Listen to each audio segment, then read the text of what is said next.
ಮೇಲುಕೋಟೆ ಮಂಜ. Hi hello ನಮಸ್ಕಾರ. ನೀವು ನೋಡ್ತಾ ಇದ್ದೀರಾ ಮೇಲುಕೋಟೆ ಮಂಜ ವಿಶೇಷ ಕಾರ್ಯಕ್ರಮ. ಜೀವನ ತುಂಬ ರಸಮಯವಾಗಿರ್ಬೇಕಂದ್ರೆ ಏನೇನು ಇರ್ಬೇಕು ಹೇಳಿ? ಅಲ್ಲಿ ಹಾಸ್ಯ ಇರಬೇಕು, ಪ್ರೀತಿ ಪ್ರೇಮ ಇರಬೇಕು, ನೋವು ನಲಿವುಗಳಿರಬೇಕು, ಜೊತೆಗೆ ಈ ಎಲ್ಲವೂ ಮಿಶ್ರಣ ಆಗಿರೋದನ್ನ ನಾವೇನು ಹೇಳ್ತೀವಿ? ನವರಸಗಳಲ್ವಾ? ಹೌದು, ನವರಸ ನಾಯಕ ಜಗ್ಗೇಶ್ ಅವರು ಮತ್ತೆ ನಿಮ್ಮನ್ನು ರಂಜಿಸಲಿಕ್ಕೆ ಬರ್ತಿದ್ದಾರೆ. ಮೇಲುಕೋಟೆ ಮಂಜ ಒಂದು ಸಿನಿಮಾ ಮೂಲಕ ಇದೇ ಶುಕ್ರವಾರ ರಿಲೀಸ್ ಆಗ್ತಿದೆ, ನಿಮ್ಮ ಮುಂದೆ ಬರ್ತಾ ಇದೆ. ಈ ಸಿನಿಮಾದ ಬಗ್ಗೆ ಮಾತನಾಡೋದಕ್ಕೆ ನಮ್ಮ ಸ್ಟುಡಿಯೋದಲ್ಲಿದ್ದಾರೆ ಗಣ್ಯರು. ಈ ಚಿತ್ರದ ಮೇನ್ 3 ಪಿಲ್ಲರ್ಸ್ ಅಂತಾನೆ ಹೇಳ್ಬೋದು. ಜೈ ಕರ್ನಾಟಕ ಒಂದೇ ಮಾತ್ರ ಅಂತ ಹೇಳ್ತಾ ಇರ್ತಾರೆ. ನಿಮಗೆಲ್ಲ ಗೊತ್ತಾಗಿರ್ಬೇಕು ಈಗ ನಾನು ಯಾರನ್ನ ಹೇಳ್ತಾ ಇದ್ದೀನಿ ಅಂತ. ಹೌದು, ರಂಗಾಯಣ ರಘು ಸರ್ ನಮ್ಮ ಸ್ಟುಡಿಯೋಲಿದ್ದಾರೆ. ಕಾರ್ಯಕ್ರಮಕ್ಕೆ ಸ್ವಾಗತ ಸರ್. ನಮಸ್ಕಾರ ಸರ್. ಹಾಗೆ ಎಲ್ಲ PS ಹೀಗಂತ ಎಲ್ಲಿ ಹೇಳ್ತಿದ್ರು ಹೇಳಿ? ಈ ಡೈಲಾಗ್ ನೆನಪಿದೆಯಾ? ರವಿಚಂದ್ರನ್ ಅವರಿಗೆ ಸುಮಾರು 20 ವರ್ಷಗಳ ಕಾಲ ಅವರಿಗೆ ಹಿನ್ನೆಲೆ ಧ್ವನಿಯನ್ನು ನೀಡಿದಂಥವರು ಶ್ರೀನಿವಾಸ್ ಪ್ರಭು ಅವರು ಕೂಡ ಕಾರ್ಯಕ್ರಮದಲ್ಲಿ ಇದ್ದಾರೆ. ಕಾರ್ಯಕ್ರಮಕ್ಕೆ ಸ್ವಾಗತ ಸರ್. ನಮಸ್ತೆ. ನಮಸ್ತೆ.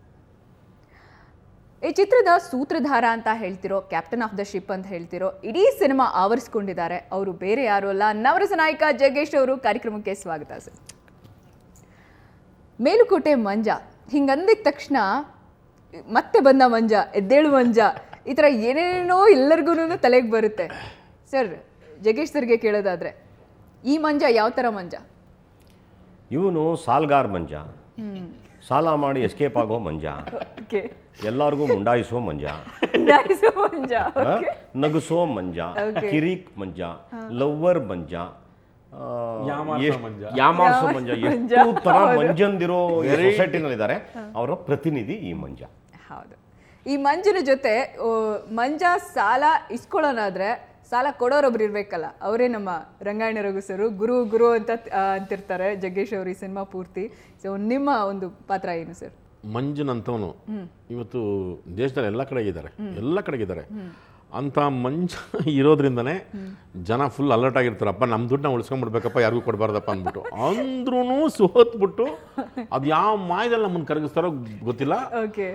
ಆ ಮುಖ ಮಾಡ್ಕೊಂಡು ಬಂದು ನಿಂತ್ಕೊಂಡ್ರು, ನಾವೇ ಕರಿಗೆ ಕೊಟ್ಬಿಟ್ಟು ಆಯಿತು ಹೋಗಪ್ಪ, ಮಂಜು ವಾಪಸ್ ಕೊಟ್ಬಿಟ್ಟು, ಕೊಡಲ್ಲ ಅಂತ ಗೊತ್ತು ನಮಗೆ, ವಾಪಸ್ ಕೊಟ್ಬಿಡು ಅಂದ್ಕೊ. ಹಾಗೆ ಪ್ರತಿ ಸರ್ತಿ ಇಸ್ಕೊಂಡು ನಮ್ಗೆ ಯಾಮಾರಿಸ್ತಿರೋಂಥ ಕ್ಯಾರೆಕ್ಟ್ರು. ಆಮೇಲೆ ಅದು ಕೊಡೋದಲ್ಲದೆ ನಾವು ಇಂದು ಸುಮಾರು ಇಡೀ ಮೇಲ್ಕೋಟೆ ಪೂರ್ತಿ ಓಡಾಡಿಸಿದ್ದಾರೆ ನಮ್ಮನ್ನು. ಸುಮ್ಮನೆ ಫೋನಲ್ಲಿ ಯಾಮಾರಿಸ್ತಾರೆ, ಎದುರುಗಡೆ ಯಾಮಾರಿಸ್ತಾರೆ, ಮನೆ ಒಳಗಿದ್ದು ಯಾಮಾರಿಸ್ತಾರೆ.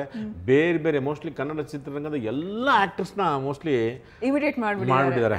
ನಾವು ಅದೇ ಖುಷಿ. ಹೌದಾ, ಅಯ್ಯೋ ಅಣ್ಣ ಚೆನ್ನಾಗಿದ್ದೀರ ಅಂತ ಮಾತಾಡಿ ಸುಮ್ಮನೆ ಅಲ್ಲ. ಅದು ಹೆಂಗಿರುತ್ತೆ ಅಂದರೆ ನಿಮ್ಮ ಡೈಲಾಗ್ ನಿಮಗೆ ಹೇಳ್ತಾರಲ್ಲ. ಹೌದು, ನನಗೆ ಅದು ಆಗತ್ತೀನಿ, ನಾನು ಹೇಳ್ತಾವ ಆ ಥರದ್ದು. ಹಾಗೆ ಯಾಮಾರಿಸಿ ಎಷ್ಟೇ ಇರಲಿ, ಒಂದು ನಿಮ್ಗೆ ಆ ಚಾಲಾಕಿತನ ಇದಿಲ್ಲ, ಬದುಕಬೇಕು ಸಂದರ್ಭಗಳು ಅಂದಾಗ ಒಂದು ಇಷ್ಟು ಮೋಸ ಮಾಡಿದ್ರೆ ಓಕೆ, ನಾನು ಉಳಿಬೇಕಲ್ಲ, ನೀನು ಇಲ್ಲಿವರೆಗೂ ಬರೋರ್ಗು ಓಕೆ, ಇಲ್ಲಿ ಬಂದಮೇಲೆ ಉಸಿರಾಡಲೇಬೇಕು ಕೊಡ್ಕೊಂಡು. ಆ ಥರದ ಕ್ಯಾಟ್ರು ಜಗಳಂದು. ಹಂಗಾಗಿ ಅವರ ಮೋಸ ಹೆಂಗಂತಂತಂದರೆ ನಾವು ಹಾಳಾಗಲ್ಲ, ಇಸ್ಕೊಂಡಿರೋರು ಅವರು ಹಾಳಾಗಲ್ಲ, ಉದ್ಧಾರ ಆಗ್ಬಿಡ್ತೀವಿ ಅಂತಲ್ಲ. ಹಾಗೆ ಪ್ರತಿ ಹಂತದಲ್ಲಿ ಬಟ್ ನನ್ನೊಬ್ಬನಿಗೆಲ್ಲ ಯಂಗ್ಸ್ರು, ಮಕ್ಕಳು, ಮುದುಕರು, ಅವರು ಇವರು ಎಲ್ಲರಿಗೂ ಯಾಮಾರಿಸಿರ್ತಾರೆ ಇಡೀ ಊರಲ್ಲೇ. ಇಡೀ ಸಿನಿಮಾದ ದೃಶ್ಯಗಳೆಲ್ಲ ಈಗಾಗಲೇ ತುಂಬ ಯೂಟ್ಯೂಬಲ್ಲಿ ಎಲ್ಲ ತುಂಬ ಒಂದು 1 ಲಕ್ಷಕ್ಕೂ ಹೆಚ್ಚು ಜನ ವೀಕ್ಷಣೆ ಮಾಡಿದ್ದಾರೆ. ಒಂದು ಹಾಸ್ಯ ಇದೆ, ಹೌದು, ಮೇಲ್ಕೋಟೆ ಮಂಜ ಅಲ್ಲಿ ಯಾಮಾರಿಸ್ತಾನೆ, ಹೌದು, ಸಾಲ ಮಾಡಿ ಆದರೂ ತುಪ್ಪ ತಿನ್ನು ಅಂತ ಹೇಳುವಂಥ ಪಕ್ಕ ಆ ಲೈನೇನೇ ಈ ಸಿನಿಮಾಗೆ ಹೋಲಿಕೆ ಆಗುತ್ತೆ. ಆದರೆ ಇವುಗಳ ನಡುವೆ ರಂಗಾಯಣ ರಘು ಅವರು ಹೇಳ್ತಾ ಇದ್ರು, ಇಲ್ಲಿವರೆಗೂ ಬಂದರೆ ಓಕೆ, ಆಮೇಲೆ ಮುಳುಗೋದಾಗ ಅವ್ರನ್ನ ಕೈ ಹಿಡಿಯುವಂಥವ್ರೆ ತಂದೆ ಪಾತ್ರ ಶ್ರೀನಿವಾಸ್ ಪ್ರಭು ಅವರು ಈ ಸಿನಿಮಾದಲ್ಲಿ. ಸರ್, ನಿಮ್ಮ ಅನುಭವ ಹೇಗಿತ್ತು? ತಂದೆ ಒಬ್ಬ ಶಾಲಾ ಶಿಕ್ಷಕನ ಪಾತ್ರ. ಮಗ ಅಡ್ಡದಾರಿ ಹಿಡಿದು ಬಿಟ್ಟಿದ್ದಾನಲ್ಲ, ಜವಾಬ್ದಾರಿ ಕಲ್ತ್ಕೊಳ್ಳಿಲ್ವಲ್ಲ, ನೆರವಾಗ್ತಾ ಇಲ್ವಲ್ಲ ಮನೆಯಲ್ಲಿ ಯಾವ ಥರದಲ್ಲೂ ಅಂತ ಹೇಳಿ ತುಂಬ ಸಂಕಟ ಪಟ್ಕೋತಾ ಇರ್ತಾನೆ. ಮಗನ ಸರಿ ದಾರಿಗೆ ತರೋದಕ್ಕೂ ಪ್ರಯತ್ನ ಪಡ್ತಿರ್ತಾನೆ. ಶಾಲೆಯಲ್ಲಿ ಮಕ್ಕಳಿಗೆಲ್ಲ ಪಾಠ ಹೇಳೋನು, ಮನೆಯಲ್ಲಿ ಮಗನ್ನೇ ದಾರಿಗೆ ತರೋದಕ್ಕೆ ಆಗ್ತಾ ಇಲ್ಲ ಅಂತ ಮಾತಾಡ್ತಾ ಇರ್ತಾನೆ. ನಿರಾಸೆನೂ ಆಗುತ್ತೆ, ಎಷ್ಟೋ ಸಲ ಬುದ್ಧಿ ಹೇಳೋದಕ್ಕೆ ಪ್ರಯತ್ನ ಪಟ್ಟು ಅದು ಆಗದೇನೆ ಕೊನೆಗೆ ಕೆಲವು ಸನ್ನಿವೇಶಗಳು ಹಾಗೆ ಡೆವಲಪ್ ಆಗುತ್ತೆ. ಭಾಳ ಬ್ಯೂಟಿಫುಲ್ ಆಗಿ ಅದು ಕಥೆಯ ಅದರಲ್ಲಿ ಓಟದಲ್ಲಿ ಬರುತ್ತೆ. ಕಥೆ, ಚಿತ್ರಕಥೆ, ಸಂಭಾಷಣೆ, ನಿರ್ದೇಶನ ಇಷ್ಟೂ ಕೆಲಸಗಳನ್ನು ಮೇಲ್ಕೋಟೆ ಮಂಜ ಚಿತ್ರಕ್ಕೆ ಯಾಕೆ ಮಾಡಬೇಕು ಹಾಡು ಅನಿಸ್ತು ಸರ್? ಬರ್ದಿದ್ದೀನಿ. ಹಾಡು ಬರೆದಿದ್ದೀರಾ. ಫಸ್ಟ್ ಟೈಮ್ ಒಂದು ಮೆಲೋಡಿ ಹಾಡನ್ನು ಕೂಡ ಬರೆದಿದ್ದಾರೆ. ಸೊ ಯಾಕೆ ಇಷ್ಟೆಲ್ಲ ಕೆಲಸಗಳನ್ನ ಇಷ್ಟೊಂದು ಪ್ರೀತಿ ಈ ಸಿನಿಮಾ ಮೇಲೆ ಯಾಕೆ? ಈ ಒಂದು ಚಿತ್ರಕ್ಕೆ ಎಲ್ಲ ನಾನು ಒಪ್ಕೊಂಡು ಮಾಡಬೇಕು ಅನ್ನೋ ಒಂದು ಇತ್ಯರ್ಥಕ್ಕೆ ನಾನು ಬರೋದಕ್ಕೆ ಕಾರಣನೇ ನಮ್ಮ ನಿರ್ಮಾಪಕ ಚಿಪ್ಸ್ ಕೃಷ್ಣ ಅವರು. ಆತ ಒಬ್ಬ ಫ್ಯಾನ್ ಆಗಿ ನನ್ನ ಸಿನಿಮಾ ತೆಗಿಬೇಕು, ಜೀವನದಲ್ಲಿ ಒಂದೇ ಒಂದು ಸಿನಿಮಾ ಗೆಸ್ಟ್ ಮಾಡಬೇಕು ಅಂತ ಅನ್ನೋ ಮಾತು ಆತನ ಬಾಯಿಂದ ಬಂದ ತಕ್ಷಣ ಅದನ್ನು ಎನ್ಕ್ಯಾಶ್ ಮಾಡ್ಕೊಳೋಂಥ ಒಂದು ವರ್ಗ ಆತನ ಮಿಸ್ಯೂಸ್ ಮಾಡಿ ಅವನ ಮನೆ ಮಾರಿಸಿ ಅವನ ನಂಡೀರಲ್ಲಿ ಬಿಟ್ಟಾಗ ಆ ವಿಷಯ ನನ್ನ ಗಮನಕ್ಕೆ ಬಂತು. ಆಗ ನನಗೇನು ಅನ್ನಿಸ್ತು, ಈ ಸಿನಿಮಾವನ್ನು ಬೇರೆ ಯಾರಿಗಾದರೂ ಒಬ್ಬ ನಿರ್ದೇಶಕನ ಕೊಟ್ಟು ಆತ ಅದನ್ನೇನಾದ್ರು ಎಳೆದು ತುಂಬ ದೊಡ್ಡ ಬಜೆಟ್ ಆಗಿ ಏನಾದ್ರು ಆಗಿಬಿಟ್ರೆ ಆತ ಇನ್ನೂ ಮುಳುಗ್ತಾನೆ ಅಂತ ಹೇಳಿ ಎಲ್ಲ ಜವಾಬ್ದಾರಿನ ನಾನು ನಿರ್ಮಾಪಕನಿಗೋಸ್ಕರ ಹೊತ್ಕೊಂಡೆ. ಈ ಸಿನಿಮಾ ಹಿಂದೆ ಒಂದೊಳ್ಳೆ ಕಾರಣ ಇದೆ, ಕಾಳಜಿ ಇದೆ ಅನ್ನುವಂಥದ್ದು ಕೂಡ ಗೊತ್ತಾಗುತ್ತೆ ಇದರಿಂದ. ಸರ್, ಇಡೀ ಸಿನಿಮಾ ನೋಡಿದಾಗ ನಿಜವಾಗ್ಲೂ ಈಗಾಗಲೇ ಸೀನ್ಗಳು, ಒಂದೊಂದು ದೃಶ್ಯಗಳು ಕೂಡ ನಗಿಸ್ತಾ ಇದೆ. ನಿಮಗೆ ತುಂಬ ಇಷ್ಟ ಆಗಿದ್ದಂಥದ್ದು ಏನು ಈ ಸಿನಿಮಾದಲ್ಲಿ? ಎಲ್ಲ ಸೀನ್ ಎಂಜಾಯ್ ಮಾಡಿದೆವು. ಒಂದು ನಾಯಿ ಸೀನ್ ಒಂದಿದೆ, ಯಾವ ಮಾರ್ಸಿ ನಾಯಿ ಹತ್ರ ಚೆನ್ನಾಗಿ ಕಡಿಸ್ಬಿಡ್ತಾರೆ.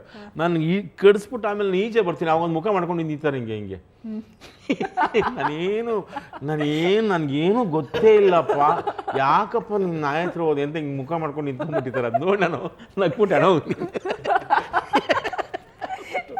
ಅಂದ್ಬಿಟ್ಟು ಅವರೇ ಬಿಟ್ಟು ಅವರೇ ಮಾಡಿಸಿರ್ತಾರೆ. ಅದಂತೂ ನನಗೆ ಅದೊಂದೇ ಆ ಥರದ್ದು ಸಾಕಷ್ಟು ಸೆನ್ಸ್ಗಳು ನಕ್ಕಿದೀವಿ. ಫೋನ್ ಮಾಡೋ ಇದೂ ಚೆನ್ನಾಗಿದೆ, ನೋಡಪ್ಪ ಸ್ವಲ್ಪ. ಅದನ್ನ ಅವ್ರು ಹೇಳೋದು, ಭೂಮಮ್ಮನ ಹತ್ರ ಕಟ್ತೀನಿ ಹೇಳಿ ಸರ್, ಅದು ಎಲ್ಲಿದ್ಯಪ್ಪ ಅಂತ. ನಾನು ಇಲ್ಲಿ ಕಿತ್ತೂರಾಣಿ ಚಮ್ಮನ ಹತ್ರ ಕಟ್ಟಕ್ಕೆ ಬಂದಿದ್ದೀನಿ, ನೀವೆಲ್ಲಿದ್ದೀರಾ ಅಂತಾರೆ. ನಾನೇನೋ ಹೇಳಿದ್ದೆ ಅದಕ್ಕೆ, ಹಂಗೆ ಹೇಳ್ಬಿಡ, ಭೂಮಮ್ಮನ ಹತ್ರ ಬಿಲ್ ಕಟ್ತಾ ಇದ್ದೀನಿ ಆ ಥರದ್ದು. ಯಾಕೆಂದ್ರೆ ಅವರೇ ಡೈರೆಕ್ಟರ್ ಆಗಿರೋದ್ರಿಂದ ಒಂದಷ್ಟು ಸೀನ್ಸ್ ಇರೋದು ನೋಡ್ಬಿಟ್ಟು ಈ ಸೀನ್ನ ಪೂರ್ತಿ ಇಂಪ್ರೂವೈಸ್ ಮಾಡೋಣ ಅಂತ ಇಂಪ್ರೂವೈಸ್ ಮಾಡ್ಬಿಡೋ. ಸ್ಪಾಂಟೇನಿಯಸ್ ಆಗಿ ಹಾಗೆ ಅದು ಇದು ನಾವು ಒಂದು ಹೇಳಿದ್ರೆ 9 ಹೇಳ್ತಾರೆ ಹಾಗಾಗಿ ಇಂಪ್ರೂವೈಸ್ ಮಾಡೋರು ನಾವೊಂದ್ಸರಿ. ಆಮೇಲೆ ಎಲ್ಲ ಇಡೀ ಟೀಮ್ ಅವ್ರಿಗೆ ಪ್ರೇಕ್ಷಕರಾಗ್ಬಿಡೋರು, ಹಿಂಗೆ ಆಗ್ಬಿಡ್ತಿದ್ವಿ.